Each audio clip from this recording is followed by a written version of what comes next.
Gray light over Silver Creek. Frost on the gravel. 20 matte black Range Rovers idled in a half circle around the small clapboard house. No one stepped out. Holden stood on the porch, coffee in hand, old flannel against the cold. He did not move. He did not call the sheriff. He did not step inside. The front door opened behind him. The woman walked out and stood beside him. She said nothing. The lead vehicle's door opened. A man in a dark suit crossed the gravel and stopped. It's been a long time. None of them knew how the morning would end. Some mornings rewrite a life. This was one of them. Stay with us. What those Range Rovers came for is not what you think. The night before had begun the way most days in Silver Creek did, with a drive Holden had taken so many times he could feel the curves of the road before they came. He had been in Boulder since dawn, delivering a rebuilt transmission to a client who paid in cash and asked no questions. Wren had stayed at her Aunt Lala's since morning. That was the usual arrangement when Holden had a long job. Wren would help Lala at the diner, eat too much pie, and go to bed in the back room that still smelled of cedar shavings. Holden had planned to drive home that evening and pick her up the next day. He had not planned for the storm. The clouds came in low over the Front Range by 3 in the afternoon. By 4, the National Weather Service had moved the warning forward by 6 hours. By 5, the snow had begun to slant sideways across the windshield of his old pickup. He gripped the wheel a little tighter and chose the shorter way home the Silver Creek Pass, knowing the gate at the summit would close before 9. He almost did not see the sedan. It was parked at an angle on the shoulder, near the second switchback, hazard lights pulsing weakly against the snow. A black late-model sedan, expensive, the kind that did not belong on this road. The driver was outside, standing with her back to the wind, a tire iron in her hand and an empty trunk behind her. Holden slowed, pulled in 20 feet ahead, and stepped out. The woman stood straight. She watched him approach without moving. She had the posture of someone more accustomed to giving instructions than receiving them. And her first words confirmed it. "I have called for assistance," she said. "It is on the way." "No, it isn't." "Excuse me? The pass closes in 20 minutes. You won't reach anyone for 60 miles. She glanced down the road, then back at him. "Then I'll wait for the road crew. Road crew won't come up tonight." She measured him for a long moment. The snow had begun to settle on her shoulders. The temperature was dropping fast. Holden could feel it through his jacket. "My name is Holden Carver," he said. "I live 4 miles down. You can sit in my truck while I bring you down the mountain. After that, the choice is yours." She did not give her name. She nodded once, walked to her car for a small leather bag, and locked the sedan behind her. The drive home was silent. The signal on her phone died inside the first mile. Holden did not ask her name, and she did not offer one. They watched the snow come down through the wipers. At the house, the old retriever lifted her head from the rug, sniffed once, and went back to sleep. Holden heated leftover bean soup on the stove. They ate at the small kitchen table and spoke perhaps 8 sentences between them. About the storm, about the road, about the way the pipes behaved when the temperature dropped below 0. She used a spoon the way someone uses a fountain pen. He noticed and said nothing. He made up the bed in his daughter's room and laid out 2 clean towels. He took the sofa himself. The pistol stayed in the locked drawer in the kitchen, and he listened to the wind until he fell asleep just past midnight. She woke before dawn. The house was warm from a stove she had not heard him feed, and somewhere outside an owl was calling its last call of the night. She lay still for a moment, taking the room in children's books on a low shelf. A stuffed fox, missing one eye, a small lamp, shaped like a crescent moon. And then she rose and walked out into the front room. There were no military photographs on the walls, no medals in shadow boxes, no flag folded into a triangle. The mantel held only a framed picture of a woman in her 30s laughing at something off camera. The bookshelves held novels and field guides, and on the lowest shelf, a thick spiral-bound ledger that had been read so many times the cover was beginning to come apart at the spine. But the woman who had not given her name noticed other things. The sightlines through every window were clean. The door to the kitchen could be closed from where he had slept on the sofa.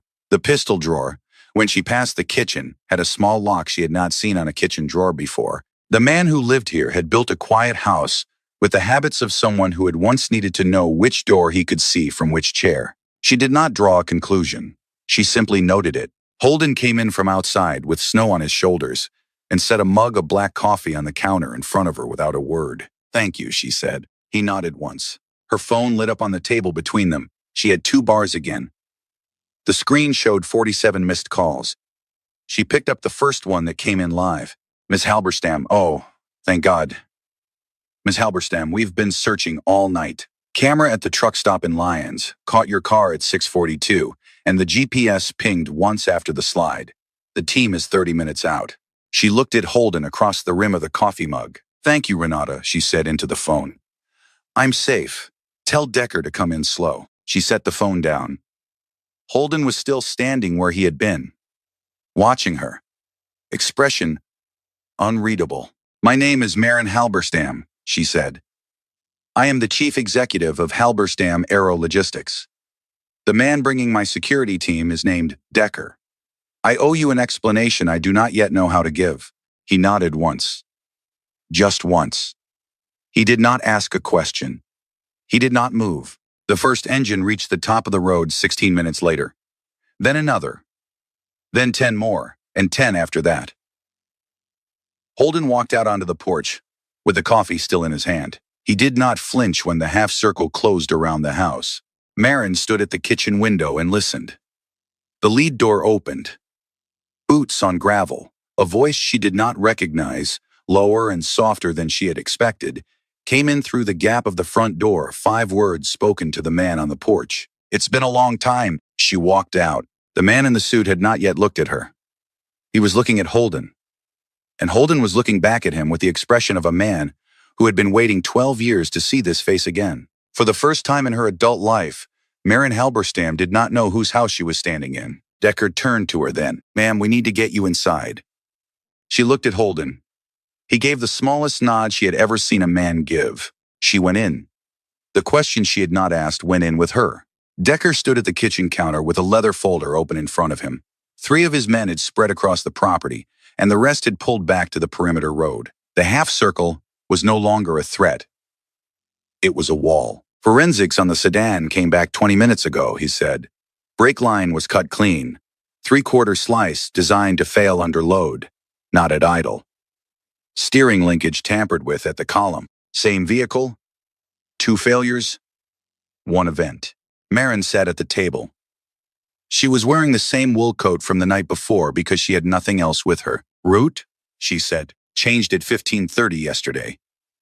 The original driver was reassigned at 15:35. The replacement called in sick at 16:10. By the time you got in the car, you were on a road no one in our system was tracking, and behind a wheel that was going to come apart. Who approved the change?" "Garrett Vance." She closed her eyes for a moment. When she opened them, she was looking at Holden, who had been standing at the far end of the kitchen, with his arms crossed and his face very still. "Decker," she said. "How do you know him?" Decker glanced at Holden. Holden gave him nothing. Decker spoke carefully. "I served under Mr. Carver in a unit that doesn't appear on any organizational chart you'd have clearance to read, ma'am. He left the work 12 years ago. I am answering your question only because he has not told me to stop." Maren let the answer settle. She did not press. There was a longer conversation here, and it would happen on a different day, in a different room, when she had the right to ask. She turned back to Decker. The pattern, the brake line cut, the route swap, the driver swap. "Have you seen it before?" Holden took half a breath and looked at the floor. It lasted less than a second. Maren saw it. Decker saw it. Neither of them said anything. "Once," Decker said. 12 years ago. A different name on the file. He did not say whose. Maren did not ask. She was beginning to understand, slowly, that there were several conversations going on around her that she was not yet a party to. She set her hands flat on the table. "Decker, I run a defense logistics company with 11,000 employees and a chief operating officer who arranged my death. I do not know who in my organization is clean. If I return to Denver, I return to a building I cannot trust. Recommend. Stay here, ma'am. 7 days. We map the threat. We isolate the cells inside the company. We move when we know the ground. And Mr. Kaba? He has not been asked, ma'am. Marin looked at Holden. Holden looked back at her. He did not say yes. He did not say no. He simply did not move toward the door. 7 days, she said. Late in the afternoon, the snow finally stopped. A red truck came up the road and parked behind one of the Range Rovers. A small woman in a flannel coat got out, holding the hand of a child of perhaps 8, whose hair was the same color as Holden's. The child carried a small canvas bag and a brown stone the size of a robin's egg. Wren stopped on the porch and looked up at the woman she did not know. "This is for you," she said, and held out the stone. Marin took it. She did not know why. She turned it once in her hand, then put it in her pocket, and kept it there for the rest of the day. 3 days passed. The convoy did not stay in formation. By the second morning, the Range Rovers had broken into smaller cells, 2 at the diner, 2 at the Fire Road Junction, 1 at the trailhead where the pass met Forest Service Road 17, and the rest tucked behind a screen of pines on a parcel of land Decker had quietly leased from a rancher by Thursday afternoon. The town noticed, but did not ask. Silver Creek was the kind of place where strangers were observed and then allowed to be strange. Decker took the corner booth at Lala's diner and made it his command post. He drank coffee black, ate pancakes once a day, and ran his radio from a small earpiece that no one in the diner pretended to see. Lala refilled his cup without comment. Holden ran his own perimeter separately. He went to the garage at 6 every morning and was not back until 11. Marin understood by the second day that he was not actually working on engines. She had seen him walk past the kitchen window with a notebook in his hand, then drive to the gas station at the edge of town, then drive back 20 minutes later. She had seen him stop at the sheriff's house, Burl Tannehill, 60 years old and silver-haired, who had grown up 2 ranches over, and stay for 40 minutes. She did not ask. He did not explain.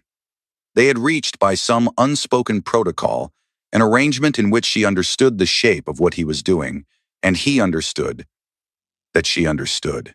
She worked from his kitchen table. She negotiated an aerospace logistics contract worth $1.3 billion while wearing a borrowed cardigan Lala had brought over on the second morning with the words, "Cold up here. Don't ask me where it came from. It fits." Marin had thanked her and put it on. Lala had not stayed for coffee. The cardigan smelled faintly of cedar. On the third afternoon, Wren came home from the diner with a small spiral notebook. She climbed onto the bench at the kitchen table next to Marin and opened it without asking, the way a child opens a book in front of a person they have decided to trust. "This one is a junco," she said. "This one is a chickadee. This one is a mountain bluebird. But I only saw it once." Marin turned the pages slowly. The drawings were careful, and not particularly good, and entirely hers. There was no refrigerator art here. The child kept her drawings in books. "What is this one?" Marin asked, pointing. "A nuthatch. They walk upside down, on the tree, head first, going down. They are the only ones." Marin nodded gravely. Wren leaned her arm against Marin's arm and stayed there for the next 12 pages. That evening in the kitchen, Marin was pouring a second cup of coffee when Holden came in from the cold. He reached for the pot at the same moment she did. The backs of their hands touched against the handle. Neither of them moved. Neither of them pulled away. The pot finished its pour. He stepped back. She set her cup down on the counter and lifted it to her mouth. Across the street, in the diner window, Lala lowered her dish towel slowly, turned to the row of clean glasses, and began polishing the one that did not need polishing. She did not look up again for a long time. He came in 3 black SUVs on the 5th morning. Garrett Vance had pulled the location data from Marin's company phone, a privilege of his office, that he had been quietly using for 36 hours before he committed to the drive.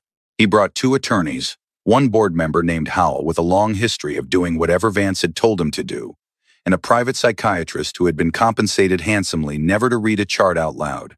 Holden's address was not in any of their files. Vance went to the diner instead. Silver Creek had only one. He sat down in a booth, ordered nothing, and waited. Marin arrived 20 minutes later in the borrowed cardigan, with Decker behind her and 2 of his men outside the door. She sat across from Vance and folded her hands on the table. "Garrett," Marin, thank God, I've been worried sick.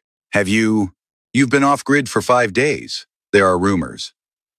The board is concerned. Howell came up at my request. I brought Dr. Mills because I wanted to be sure you were. Do you have a court order? Vance's smile faltered for a half second. He recovered. Marin, this is not. Do you have a court order, Garrett? Yes or no? No. Then I am not required to speak with Dr. Mills, with Howell, or with you. I am the chief executive officer of this company, in full possession of my faculties, and on personal leave by my own arrangement. You have driven a long way to find that out. Vance leaned forward. His voice dropped half an octave. There is a provision in the bylaws, Marin. Emergency conduct.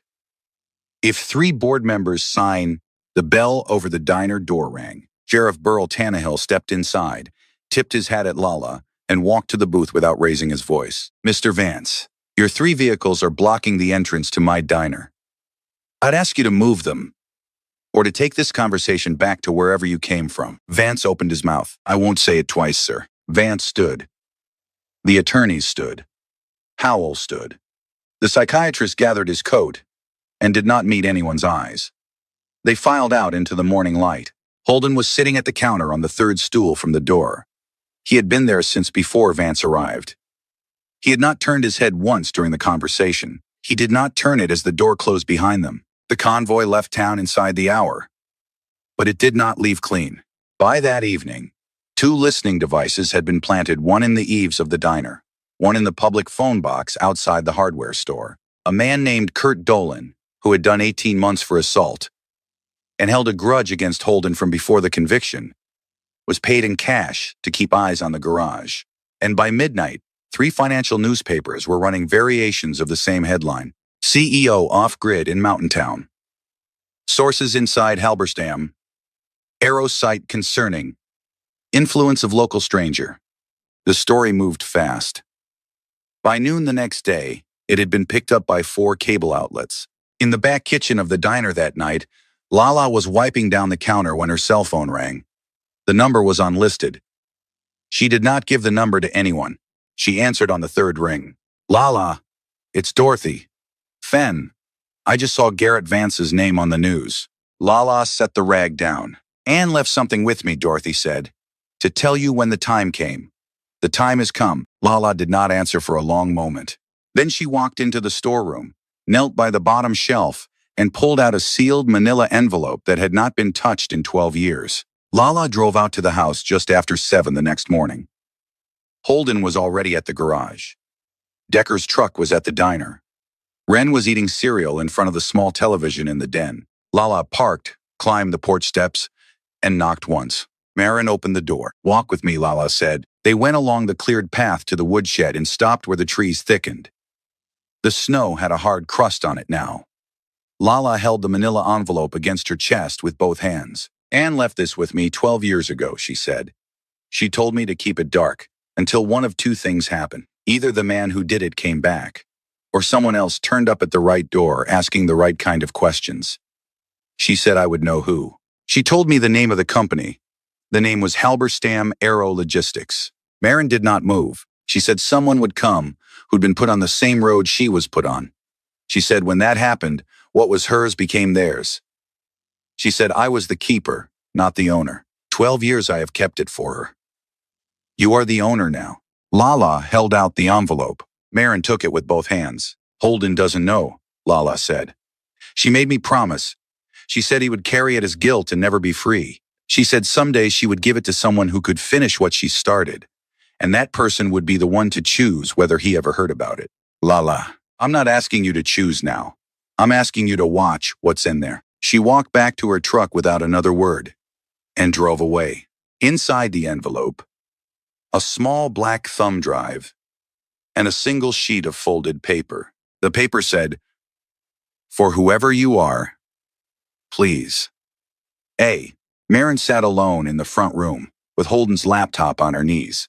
She inserted the drive. A single video file opened. A woman in her 30s sat in a kitchen. Marin recognized this kitchen, 12 years younger. Her hair was tied back. She had reading glasses pushed up on her forehead. She was looking directly at the camera. My name is Ann Carver. I am a forensic accountant under contract with the Office of the Inspector General. I am recording this because I do not believe I will finish the work I have started, and I want what I know to outlive me. She spoke for 40 minutes. She named 17 shell companies. She gave bank routing numbers. She gave dates. She said the name Garrett Vance only once, near the end, and only as an associate who appeared repeatedly in the auxiliary chain. She named his predecessor, a man whose name Marin had heard her father say at a board meeting when she was 23 years old. She read 3 account numbers and the institution they were held in. She named a pattern of vehicle interference used to remove inconvenient witnesses, brake line, steering linkage, route swap, driver swap. She said she had been followed home twice in the last month. Near the end, she looked at the camera and said, "If you are watching this, it means I did not make it. This network does not die with one person. It looks for a successor. My husband has no proof. I hid it to protect him. But if you are standing where I once stood, then this is yours." She paused. "Tell Lala she was a good sister. Tell Holden I loved him. Tell whoever you are, be careful." The video ended. Marin's hand was very still on the trackpad. Then it began to shake. Then her shoulders began to shake. She did not make a sound. She had not cried in 10 years, and she did not cry loudly now. She wept the way some people pray. Outside on the porch, Lala had not driven away. She had pulled the truck around the back of the property and walked up to the steps and sat down on them. She was waiting in the cold without going in. She showed him the drive that evening. She had thought for an hour about not showing him at all. Lala had said the choice was hers. But Marin Halberstam had not built a billion-dollar company by lying to the people she had begun to need. He sat at the kitchen table while she queued the file. He did not ask what it was. He looked at her face and understood that whatever it was, it would not be small. He watched the entire 40 minutes without moving. When the video ended, he sat with his hands flat on the table and his eyes on the wall behind her shoulder, and did not speak for what felt like a very long time. 5 minutes, maybe more. Then he said very softly, "I always thought she had something. I never had the proof." He paused. "You just brought her back to me." He did not thank her for the company. He did not thank her for the warning. He thanked her for finishing something his wife had begun. Marin nodded once. She did not say what she was feeling. She did not have a word for what she was feeling. She closed the laptop. She opened it again. She set it between them. Then They sat at the kitchen table until well past midnight. Decker came in at 10 and stayed. Marin used her authority to issue a subpoena from the office of the chief executive for a forensic audit of Halberstam Aero's auxiliary contracts. She authorized Decker to share the substance of Ann's drive with 3 named federal investigators by name and by clearance level. She drafted a private letter to 2 members of the board she had reason to believe were clean, instructing them not to act on anything until she returned. Holden made the one call. He picked up his old phone, scrolled to a name he had not dialed in 11 years, and pressed the green key. He spoke for 9 minutes in a voice Marin had not heard him use. When he hung up, he looked at her and said, "He knew Ann. He retired 4 years ago.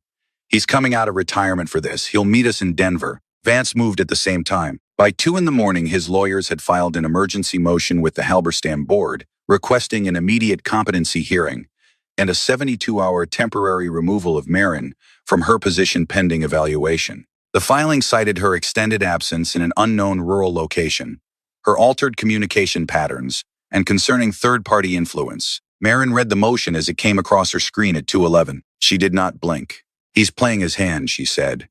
"He's going to lose it." Wren came down the hall in her pajamas at 2:15, woken by the lamps. She did not understand the words on the table. She understood the faces. She walked over to Marin without saying anything and put her arms around her neck and laid her head against Marin's shoulder for 10 seconds. Then she walked back down the hall to bed. Marin sat very still for a long time after the door closed. Just before 3, Holden stood up to look at a line of bank routing numbers on her screen. He came around the table and leaned over her shoulder. His hand braced on the back of her chair. His face was close to her ear. He pointed. "That one. That's the same account she named." She turned to look up at him. Their faces were perhaps 8 inches apart. Neither of them moved. Neither of them spoke. Decker knocked once on the kitchen door. hard, with a folded printout in his hand. They straightened at the same instant. Holden took the printout. Marin opened a new spreadsheet. Neither of them said anything about it. Both of them knew it had happened. The board meeting was set for 10 the next morning in Denver. Marin drove herself in her own car with Ren asleep in the back and Holden in the passenger seat, a soft case across his lap containing a copy of Anne's drive and 140 pages of cross-referenced audit material. Decker followed in a separate vehicle with 2 of his men. The rest of the convoy stayed in Silver Creek. The Halberstam Aero Tower in downtown Denver was 47 stories of dark glass. Marin had not slept since the night before. She did not look it. They left Ren on a long upholstered bench in the executive reception area with a coloring book. The receptionist promised to keep an eye on her, and Holden sitting beside her in a dark jacket and the only button-down shirt he owned. He had no intention of going into the room. Marin went in alone. Vance was already at the table. Howell was there. 11 other board members, the company's general counsel, a court reporter at the corner, who had been retained by the company some hours earlier on Vance's instruction. Marin set her materials down at her place at the head of the table and did not bother to sit. "We have a number of items on the docket this morning," she said. "Mr. Vance's motion of yesterday at 2:11 a.m. is one of them. Mine is the other." She began with the audit data. She moved through Ann Carver's drive without naming Holden by anything other than the source. She presented the brake line pattern, the route swap, the driver swap, and the 7 independent forensic reports Decker had pulled together overnight. She presented the bank routing numbers and the 17 shell companies. She named the predecessor. 40 minutes in, Vance interrupted. "Madam Chairman, I have a document I would like entered into the record." He slid it across the table. Howell picked it up. The general counsel read it. It was an affidavit, 4 pages, signed and notarized. It alleged a long-running confidence scheme by one Holden Carver to attach himself romantically and financially to female executives of major defense firms. It contained dates, locations, and the names of 2 previous victims. Marin took it without expression. "May I have 4 minutes to review?" She handed it to a forensic analyst Decker had quietly placed in the room. The analyst opened a laptop, ran 2 checks, and looked up. The document's metadata shows a creation time of 03:15 this morning. The notarial seal is from a Nevada notary whose license was revoked in 2023. The signer of record does not exist in any Halberstam Aero personnel file under any spelling. This document was generated by Mr. Vance's office between 3 and 4 a.m. Marin slid the affidavit back across the table. Next item, Vance did not look at her again. Holden was called in only once for technical confirmation of the vehicle pattern. He was vouched for by Decker and by a partial declassification request that the federal investigator on Holden's call had filed the previous afternoon. He stood at the foot of the table. "The interference pattern is known to my office as Pattern Tanner 3. I observed it for the first time in 2013. The victim was Ann Carver." That was all he said. He sat down. The board voted. Vance was removed by 12-0 with 1 abstention. The matter was referred immediately to federal prosecutors. Marin gathered her materials and walked out. Ren was asleep with her cheek on the coloring book. Holden picked her up without a word. Marin walked beside him to the elevator. In the parking garage, Decker pulled a second sealed envelope from his inside pocket. "Ma'am, Anne left a second one. Not for you. For whoever came after the one she expected. I don't know that name either. You can open it when you're ready." Marin took the envelope. She did not open it. She held it against the same coat she had been wearing for 6 days. She put it in her bag and got in the car. 4 days later, the temperature climbed above freezing for the first time in 11 days, and the snow on the roof began to drop in soft, wet thuds along the porch line. Marin had not driven back to Denver. She was running the company from Holden's kitchen table, because the kitchen table was where the work had become possible. The federal investigators arrived in town on Tuesday. By Wednesday afternoon, 3 additional Halberstam Aero employees had been placed on administrative leave. 2 had retained counsel. 1 had agreed to cooperate. The story moved off the financial papers and onto the federal docket. Marin took afternoons off. She walked into the woods with Holden on Wednesday and again on Thursday. They did not talk much. The trail was narrow, and the silence was an honest silence. On Thursday, where the trail dipped and a thin layer of ice still held under the snow, she lost her footing for half a second. Holden caught her by the hand to steady her. He did not let go when she was steady. She did not pull away. They walked the next quarter mile that way, neither of them looking at the other. On Friday, Wren asked Maren to come sled with her on the slope behind the house. The sled was a battered red plastic thing with a frayed nylon rope. Maren sat on it with Wren in her lap and pushed off the top of the hill. They went down twice. The second time, Wren laughed a high, surprised laugh that broke into the cold air like something living. Maren laughed too. She had not laughed that way in 3 years, since her father, very quietly and very privately, had failed to wake up one morning in his apartment in Boston. She did not know she still had that laugh. She had it now. She laughed twice, and then she laughed once more, and Wren said, again. They went down again. That night at the diner, Maren sat at the counter and ate a slice of cherry pie she had not ordered. Lala had simply set it in front of her with a fork and walked away. Toward closing, when the diner had emptied, Lala came back to the counter and stopped across from Maren. She set down the dish towel she had been carrying for an hour. Anne would have liked you. That was all she said. Maren felt the water rise in her eyes. She did not cry. She nodded, once, very slowly, and looked down at the pie. When she looked up again, Lala had moved on to wipe down the booths. On Sunday morning, Maren drove back to Denver in her own car. She did not say when she would return. Holden did not ask. Wren stood on the porch with a stone in her hand, a different stone, a small black one, shaped like an arrowhead, and gave it to Maren through the rolled-down window before she pulled away. Maren put it in her pocket next to the first one. She kept both there all the way to the city. Spring came late to Silver Creek that year, the way spring always did at altitude. But by the second week of April, the snow had retreated to the shaded hollows, and the creek had begun to run high under the bridge by the diner. Maren had not restructured the company. She had not moved corporate to a mountain town the way the trade press briefly had speculated she might. She had stayed CEO. She had stayed in Denver during the week. What she had done was buy a small four-wheel drive she could drive herself.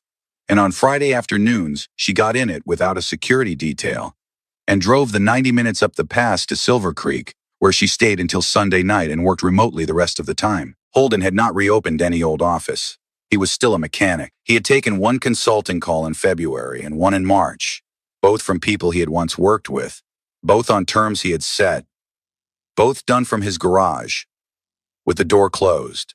He had not gone back to Denver. Wren had begun, sometime in the second week, to call Maren March. She did it without thinking.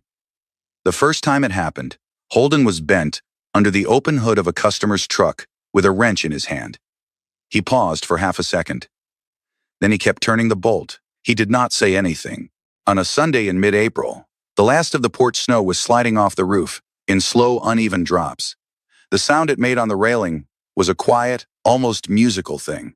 Holden carried 2 cups of coffee out from the kitchen and handed one to Maren, who was sitting on the top step in a flannel of his she had stopped giving back. Their fingers touched against the handle. This time, neither of them pulled away. She did not look up. He did not look down. They sat with the coffee between them and watched the slow, steady drip of melt from the eaves onto the railing, drop after drop, like something patient that had taken its time getting here. Inside the house, through the open door, the small scratching sound of a colored pencil on paper meant Wren was drawing. She had moved on from sparrows. She was working her way through the warblers now, and she had told Maren on Friday night that she was going to draw every one of them by the end of summer. Maren had agreed to help name them. Holden set his coffee down on the step beside him. "Stay through dinner," he said. It was not quite a question. "I will." That was the whole conversation. The sun moved an inch lower in the sky. A truck passed on the road below the house. Somewhere in the trees, a chickadee began to call. Maren reached into her coat pocket and felt the 2 stones there, the brown one and the black one, both still, where she kept them. Neither of them had been looking when it happened. Neither of them had asked for any of this, but neither of them would let it go now.